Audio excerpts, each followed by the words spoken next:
Fixtures and factories.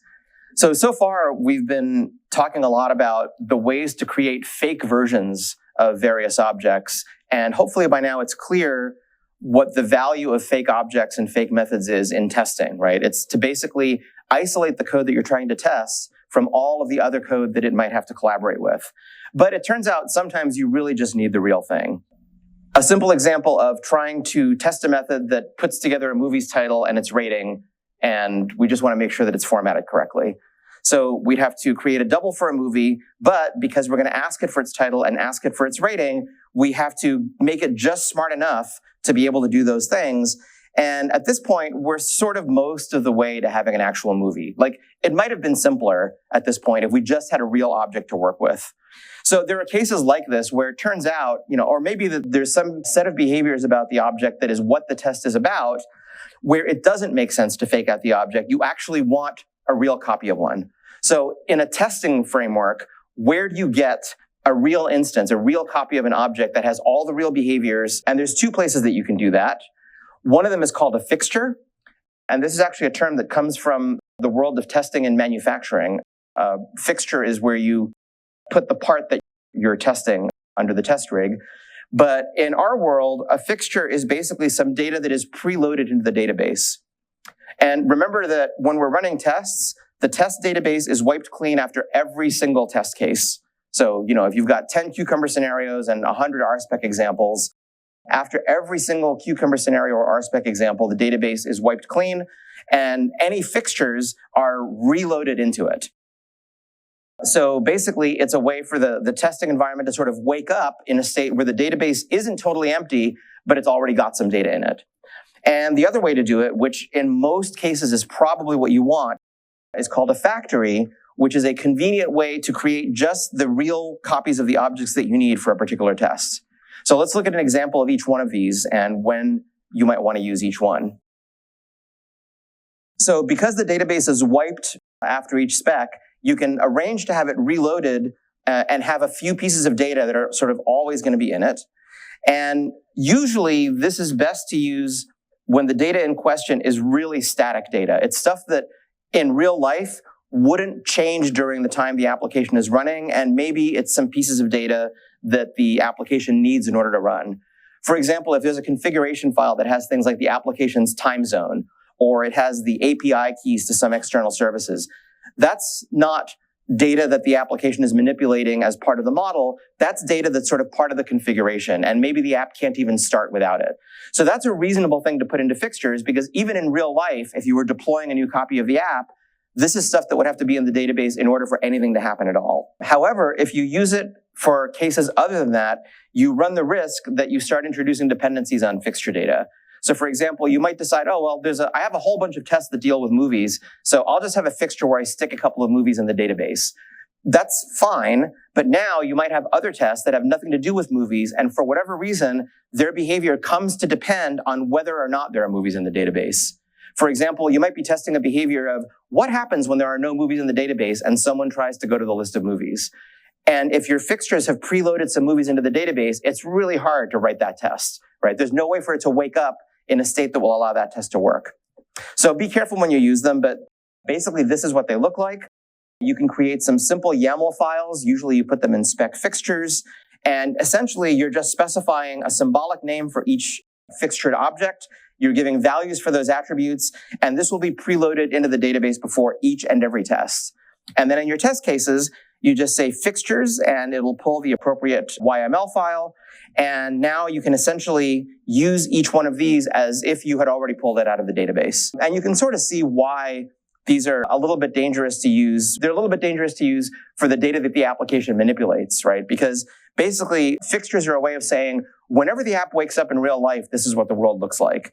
And from a testing perspective, it's not terribly realistic for there to already be a bunch of data. I prefer using factories for most of these things. There's a really nice gem called FactoryBot that makes it easy to do.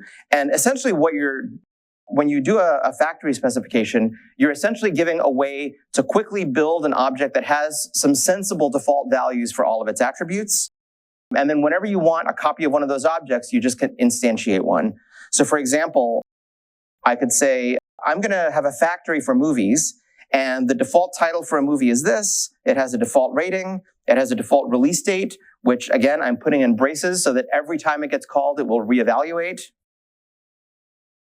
And now in my tests, I can sort of say, whenever I want a movie, build me a movie, but in this case, override the default title with some other value, right? And if I had left out the, title hash rocket milk, basically what I would get is a movie that has all of the default attributes and only those. And now I can do my same test that I did before, and I don't have to do the faking out of the different methods. In addition to build, if I want to actually build the movie and save it in the database, instead of build, I can say create. If I have a test that relies on one or two things being in the database, I can sort of very quickly get them set up. I can save them.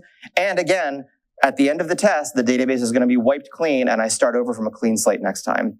So it's basically a shortcut syntax that lets you very rapidly create objects. You sort of manufacture an object on demand when a test needs to use it, and then you throw it out. Now, in a simple example like this, our movie object is so simple that it doesn't seem like it's worth creating a factory, but where they really shine is where the object creation process is a little more involved. For example, factories with associations.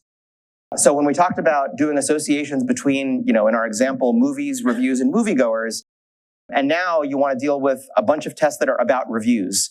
So remember, you can't just create a review as its own thing in the database. A review has to be associated with some movie, and it has to be associated with some moviegoer. So if you're writing tests about reviews, even if the movie and the moviegoer are not what the test is about, you can't create a valid review that doesn't have those things, right? And this is where factories really solve the problem much more elegantly. In this case, I might start by having a factory for moviegoers. And if my moviegoer has an email address, I need to be able to create unique email addresses. No problem. I'll just sort of create user1@fakemail.com, user2@fakemail.com, and so forth. My moviegoer needs a name. Again, it would be a little weird to have everyone have the same default name. So I can also load up another great gem called Faker.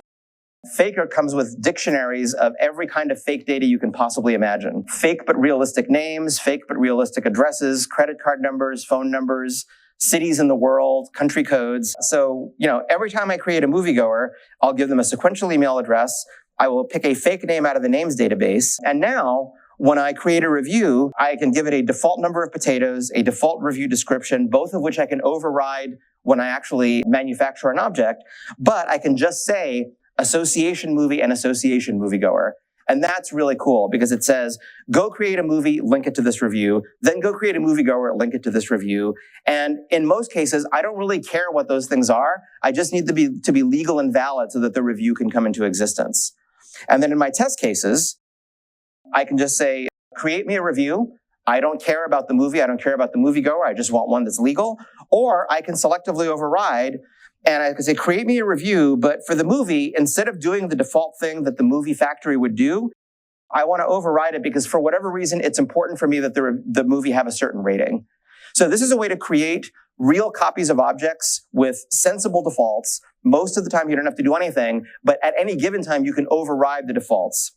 By the way, since I put in my explanation here that this capability is especially useful for cucumber tests. So, the whole point of really detailed unit tests is you're trying to isolate behaviors. And one of the ways to do that reliably is just essentially create seams everywhere, right? Create fake methods, create fake objects. But in integration tests, when you're usually trying to test either an entire request path or maybe several requests, like in a user story where the user is actually going through a workflow. That means that you're basically dealing with the things that the app really does in real life. Those tests usually rely much less on fake things like mocks and stubs and other types of doubles. So the ability to sort of create complex relationships with these objects is particularly useful in those kinds of tests, precisely because in those tests, you don't want to fake things out. You actually are trying to exercise the real behaviors as much as possible. This is a factory for a generic review, but I could also define a subfactory like a factory terrible review. And a terrible review might have some default attributes that are different. Or I might define a factory for, a review that has obscene language in it or something like that. Essentially, classes of objects where in your test case for readability, you want to say, create me a review with obscene language. Because you have some test case that depends on, what does the app do if that happens. And it makes it a lot more readable to essentially have factories sort of predefined that return these different variations of the objects. And again, as with everything that we do in lecture, there's way more that you learn from actually taking a look at some of the code or reading the factory bot documentation. The goal here is to make sure that people understand how the moving parts work together.